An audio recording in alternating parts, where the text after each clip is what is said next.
just tell us about yourself. You're a filmmaker, obviously. Did you study film at university or? Yeah, before I dropped out. Yeah, it was a waste of time. Just Where did did you go? in college. Yeah, Salford University. Yeah, I dropped out. Yeah. So, is this the first project that you've done since dropping out? This is third project. The ones you've done before that, were they of a similar duration? And in terms of like budget, like is this the biggest budget? If you did have a budget, that is, that was invested into it. No, it was a bit cheaper. This one it was about 800 quid. Last two, yeah, the office was better. Yeah, not much more. How did you go about getting the funding? And how did you get the project off the ground? For anyone who might be interested in filmmaking, any young filmmakers out there. Working a job you hate to fund it, and basically was on an idea. Everyone played the Fallout games, and like Chris said, 28 days later, which is a brilliant film. It was sort of inspired by that sort of post-apocalyptic sort of world. There's a random idea I had in my head that was started off small and progress when I saw the location and transpired from that. So yeah, I had no control over it.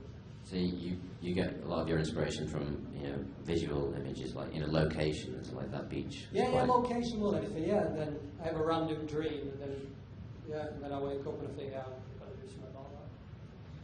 Not the wet dreams. The actor here. Sorry, what was your name? Stephen. I had to sit in that bath for about probably about 8 hours in total. Filming that scene. But you had more fun chasing the blonde. Yeah, definitely. But she says no. Sarah. But yes, it was a very, very interesting film to be on. With being a silent film, it sort of had to work as a piece of art and also somehow move the audience. I've got to say the music worked really well with it. That was like really drove I thought feeling. This is the first time I've seen the whole film and the edited film. So I'm really quite proud of Lee because Lee's a very excellent director. He's done a number of films before that have also been excellent quality.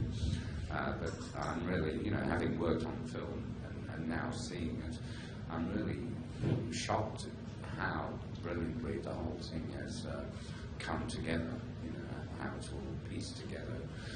I don't know how the audience see it as making sense, or I'm not sure about that. I think we're going to have some questions and answers about that soon.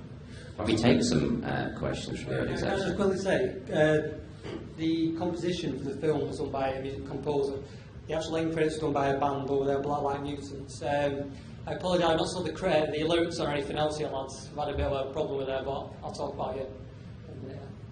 Yeah, sorry, go for it.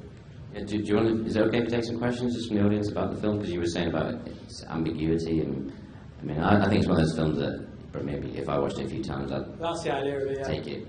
Maybe it don't make sense the first time. Maybe after the second or third time.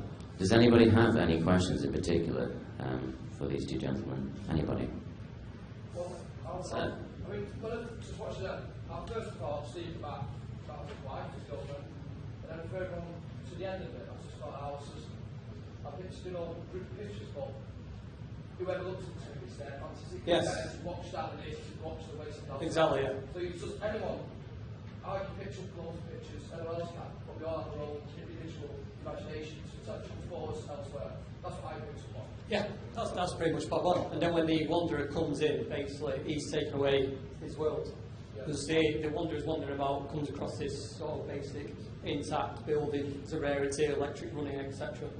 Bada bing, you see some photos and fancies that. In terms of that coming together, was that something that maybe you got through the dream, that you mentioned in your dream? Like, how did the dream come into it? If you're okay to elaborate on that, like. My dream. Yeah. You don't have to go into too much detail, but Basically, the original idea was like a 2-minute film spaced in a shed in the middle of like a wasteland. This wanderer comes across this man in a bath who's filled out his tits basically, and he's fantasising with his photographs. And this bloke comes in, takes it, and It was a bit, this was probably cheaper to do, to be honest, the idea I made it, but it transgressed from there and my ideas on the do, so that was basically it. And then I can't really tell you the process of how and what came to be after that. Just wrote a script and done. You got any other projects on the go at the moment? Yeah, filming on Friday, assuming the rain holds up. I don't know about that. Called Meeting Marcy. It's a totally different little love story, influenced by likes of Eternal Sunshine, Spotless Mind, and Lost in Translation, etc. So, totally different.